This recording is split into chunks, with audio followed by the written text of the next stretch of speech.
Still on the outskirts of Coventry here, going past the water trough for the cows and the mud around it. Lovely field of grass now, I suppose ready for cattle to graze later, or to be picked up and used as fodder for the winter. I really don't know which.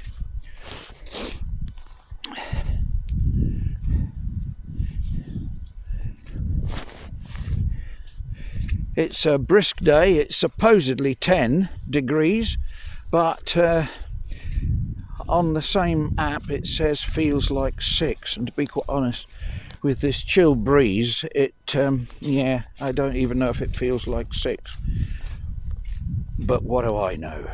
So we're making our way to the tree, and then we sort of go left and down that field to sort of the centre view there now, and then we go up across the other field and we come to the golf course, and Nailcoat Hall and golf course. And I like to look round there because the buds should be coming out soon, and there'll be lots of lovely rhododendron coming out in all different colours, and they are a picture. They probably won't be out yet, but I think when I was there before, there was ice on the pond.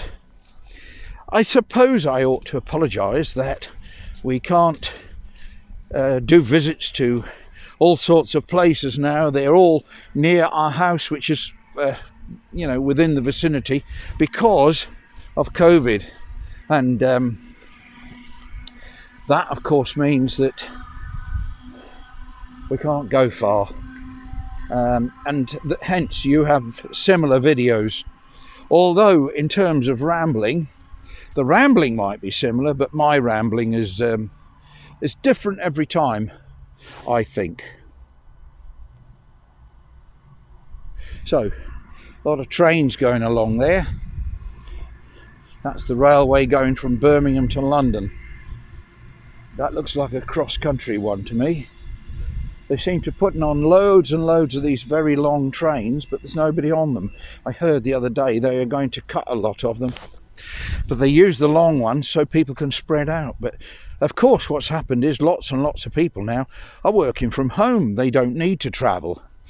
I've got friends who are now working from home, and of course some companies are finding that they can have an online meeting, informal meeting, to keep colleagues sort of chit-chatting as well as working.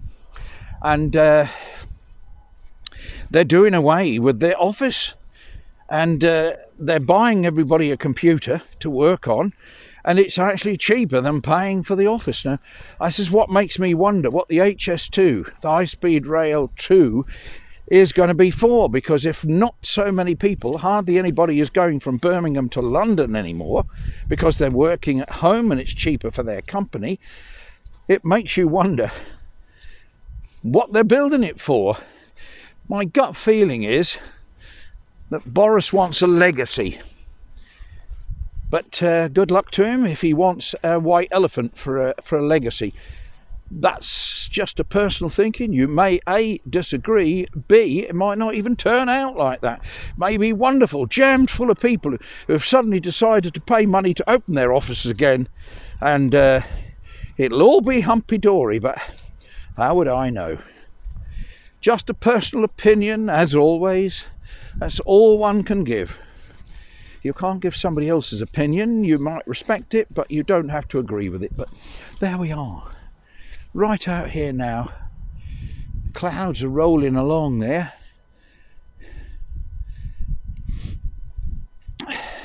Hedge that way, that's a bit boring, isn't it?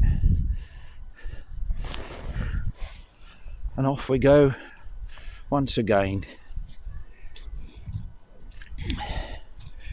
I attempted to test my new little camera yesterday. It's like a GoPro, but it's called an 8-man A77, but very, very similar, but a lot cheaper. First thing, I somehow turned the sound off, so there's no video. Then I got the wrong angle on the camera and managed to take some super footage of my handlebars. Well, needless to say, because I was on my bike. Needless to say, you won't be seeing it. There's no point, unless you're well into handlebars, I suppose. But there we are. So it looks like I need to put the app on the phone, so when I set the camera up I can look on my phone to see if I've actually got the view that I want through the camera. It's a 4K camera, a little wide angle lens. I got it when it was on offer. I think it's 60 quid now. I got it for 30 odd quid. And you know, I'm not expecting a lot from it. From what I hear, it's not A1 in low light, and the sound's a bit muffled. Well, the thing is in a waterproof case, so it can be mounted onto the body strap or the hat strap or whatever. So consequently, let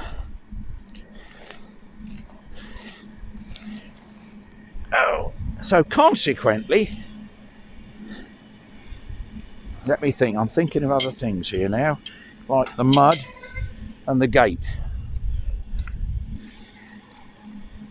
Yeah, so consequently, because it's in the case, it can't... good gracious, that little stream's going something today. Look at that. That's going well. Yeah, so you can't... I'm still... Oh, that's nice. I'm in the mud. You can't expect a good sound coming out from... a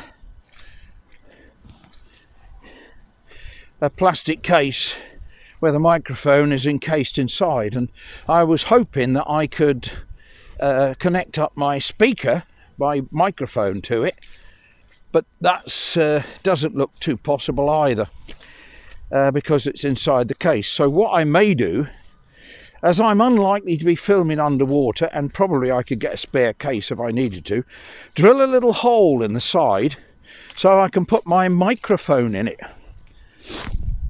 We will have to see. Yeah, this is lovely. Yeah, this is lovely. I should have bought, I don't know. I'm paddling through this mud. My feet are getting heavier and heavier as the mud sticks to it. I'll tell you what, I'm going to say my usual stuff now before we get right across here, and say thank you for watching, and thank you for subscribing.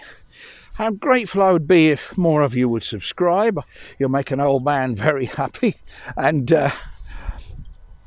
of course, ring the bell, like and share. That would be wonderful.